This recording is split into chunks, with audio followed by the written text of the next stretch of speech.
Hello, everyone. This is Tom Fox back for another episode, and I'm thrilled today to have with me Rachael Ormiston. Rachael, first of all, welcome, and thank you so much for taking the time to visit with me today. Hi there. Thank you so much for having me on the show. So, Rachael, could you tell us about your professional background? Sure. I'm the head of privacy at Osano. Prior to working at Osano, I was in various privacy and cyber leadership roles, working at companies in San Francisco and in the UK, where I'm originally from.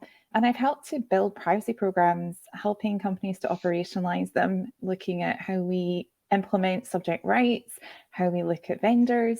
So, a lot of the problems that we see at Osano that customers are trying to deal with, I've lived through them myself. What's your current role at Asana? So I'm the head of privacy. Okay, and could you tell us a little bit about Osano, the company itself? Absolutely. So Asano, it's a data privacy platform that helps to simplify privacy compliance. And we help organizations to build, to manage and scale their privacy programs by increasing trust, staying compliant and doing the right thing. Our tooling helps companies to support subject rights management, vendor management, consent management, and more in a one-stop shop with easy to use tooling. And I think the main thing is we want to help companies to be compliant for their needs today. But as we're all seeing, privacy is changing every day. So one of our key missions is to help set companies up to adapt and pivot to the new requirements that they're seeing. Osano has one of the most unique mottos I've come across right up front, which is doing good by doing well. Can you explain to me what that means to you and how that's baked into the culture of the company? Absolutely. So Osano doing well by doing good, it means that our company it strives to treat customers and our team members with respect and promoting issues that are important to us. Osano really values privacy. It's part of our mission. And with that, we want to make sure that we're thinking about how we treat ourselves, how we treat those around us. We also want to minimize our impact on the planet. So we become a B Corp to help show our dedication to doing good. We believe that privacy is a fundamental human right, and our platform is there to try and help companies to do the right thing. And the other thing that perhaps intrigues me as much from the maybe tech side of things is the Osana platform is billed as an all-in-one privacy platform. Could you maybe Correct. walk us through that? And if I could preface it with all of our listeners are obviously aware of GDPR and the gold standard it is set. The California Consumer Privacy Act has done that for the United States. And unfortunately, we don't have a national privacy law, but we have myriad other privacy laws in the various states. So, how can a platform really help a company that's subject to all of those laws?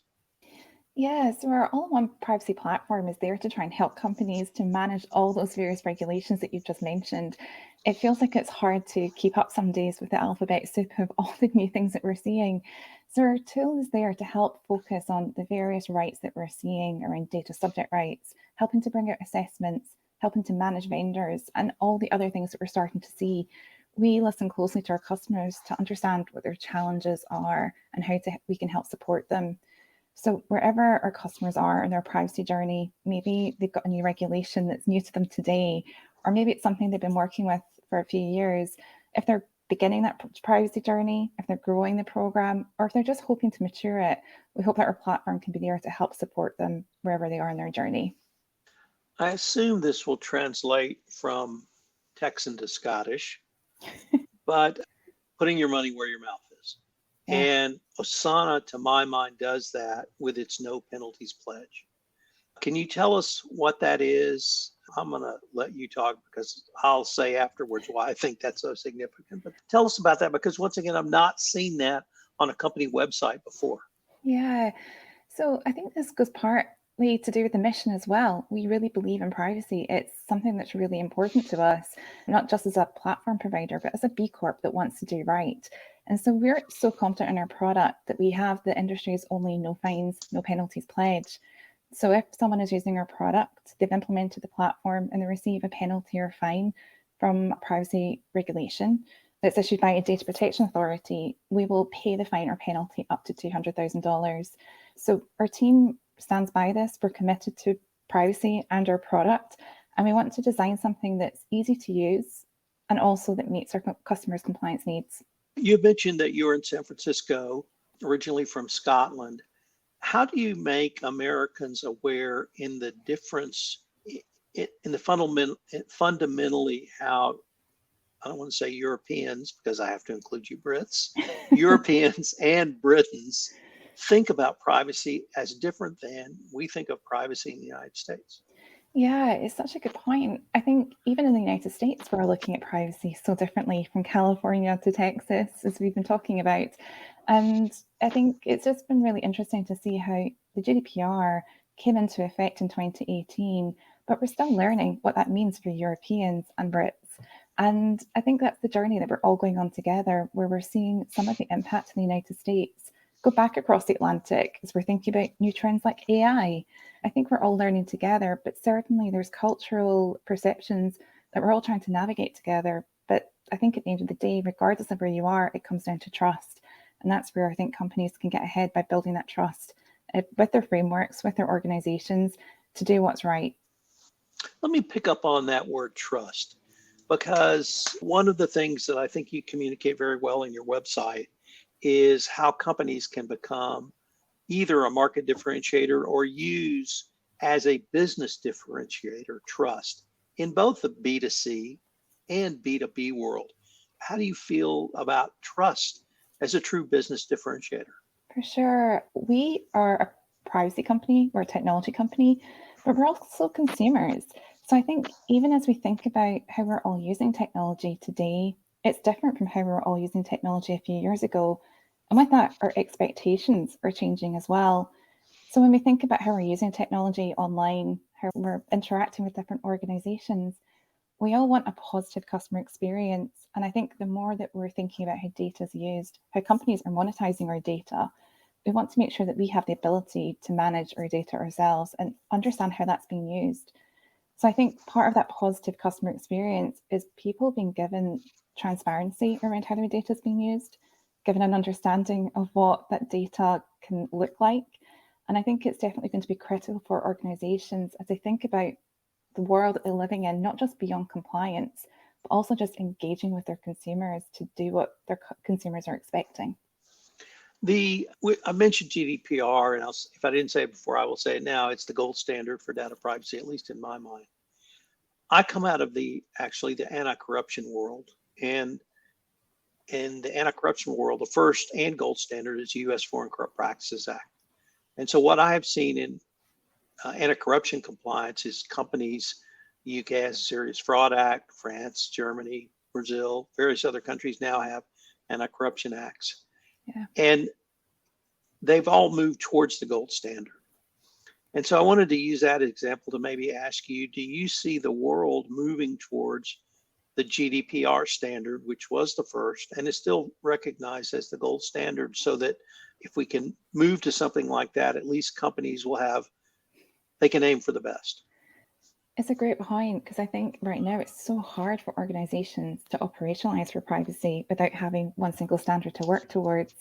If you're looking at all these different states and you're looking at what's happening in Asia and Australia and Europe, it's really hard to do that unless you just take a baseline. I think the GDPR does set a good standard for that.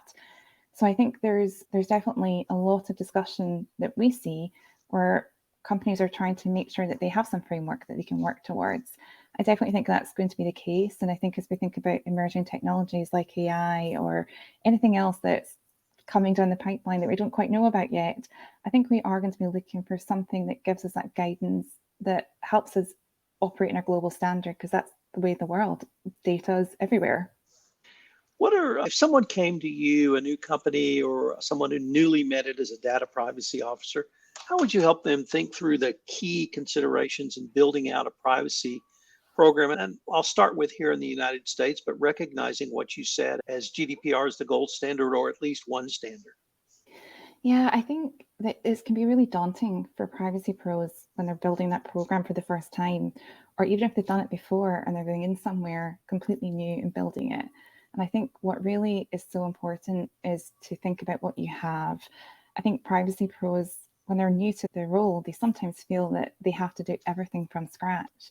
And I think other organizations, if they're thinking about doing the right thing, if they've been setting themselves up that way, there's usually some work that they can leverage or start building towards growing. It might be working with your HR team. What policies do you have in place? Your IT team, what data do we have? What systems are we using? So I think having that conversation to understand what you have, what your company is doing, that's probably one of the first things I would recommend thinking about. I think the next thing is thinking about how you overlap with the business so that privacy isn't in a silo. How can you build that into existing processes? And that might be thinking about your procurement function. We've got new vendors coming in. We want to do a privacy review. How does that fit into your procurement cycle? And I think that can be a really good start. But we at Osano, we've built a privacy maturity model to help companies who are maybe starting this, or maybe they're somewhere else in their journey, but they're looking to think about how they can grow or how they can think about it objectively. And we have a framework that we've recently published. I think it's helpful for companies to think about how they grow, how they build, but also doing a very realistic stock check with themselves about where they are in their journey. The overall, your website has the word compliance and compliant more times than I could count. Sure. And as a compliance professional, I'm incredibly heartened by that, because many times business and business unit folks will see compliance as the land of no, populated by Dr. No. It struck me in reviewing your website to prepare for this podcast that you guys talk about compliance almost as a badge of honor. Yeah. And more than simply a must-have, it's just a good business have. So I was wondering how, one is what I have observed, a fair assessment of your website, and then two, how do you really communicate that concept that this is great for business as well? Yeah, I think that's an accurate observation, because we really do see it as a badge of honor. The conversations that we have are very much thinking about why privacy matters, not just because it's the checkbox or it's something that you need to do, but because, as I mentioned, we're all consumers and we want to be responsible around how data is used, and we want to see how our data is being used.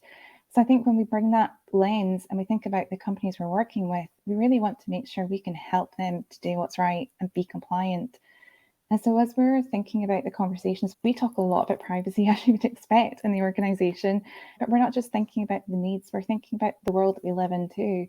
And I think that's why we really want to make sure that we're thinking about compliance, but we're helping to simplify it to make it easy for companies to do the right thing as well. And I think that's one of the things that I love about our product is it's easy to use. And if I can use it, then hopefully others can too. And I don't know if the word easy really leads to my next question or not, but I also had the opportunity to review your resources section on your website. And I can only say you guys have a ton of resources there, whether you're a certified data privacy expert or a newbie, and you've got something for everyone. Could you talk about why you put out such great, voluminous, free resources? Firstly, thank you. That's wonderful. And I'm sure my marketing team will be thrilled with that, because that's really, we do spend a lot of time, we invest a lot of energy to get these resources that are helpful, whether you're a customer or not. We want to do the right thing. And that means making information available. Our teams work really hard to think about what is easy to digest. We'll have conversations internally, as I've mentioned. And if we see something that is a good opportunity to share back with our community, then we want to do that. As I say, we really want to make sure that we live by our mission, and that is doing the right thing. And that means being part of the ecosystem that helps educate and bring awareness to these important issues. Rachel, let me ask you to maybe turn your gaze to that veiled into the future. And I used to ask people what you thought about 2025, but since we're almost less than a year and a half from that, maybe 2030, do you see a continued emphasis on the importance of data privacy, literally all the way up to the board level for corporations? For sure. I think if you'd asked me last year whether or not AI would have been on the table for discussions, I would never have expected it. Obviously, it's been an important topic for years, but seeing how it's become such a buzzword in the news and part of the dinner table conversation, and it's really highlighted so many privacy topics that I think have really captured imagination. And I think that's only going to grow as people become more aware of digital economies and how their data is being used. I think those core concepts of how is my data being used, what data am I giving, and what's this company telling me they're doing, I think that's only going to grow. I think we're going to be seeing more in the way of regulations or best practices that are going to help companies to do what's right. And I think that as a result, we're going to see more consumer-driven requirements, more expectations. So it's hard to predict what will be, I don't know, on the calendar next year, in the next couple of years, but I certainly anticipate that these conversations are only going to grow and place more emphasis on privacy being front and center of these conversations at executive level.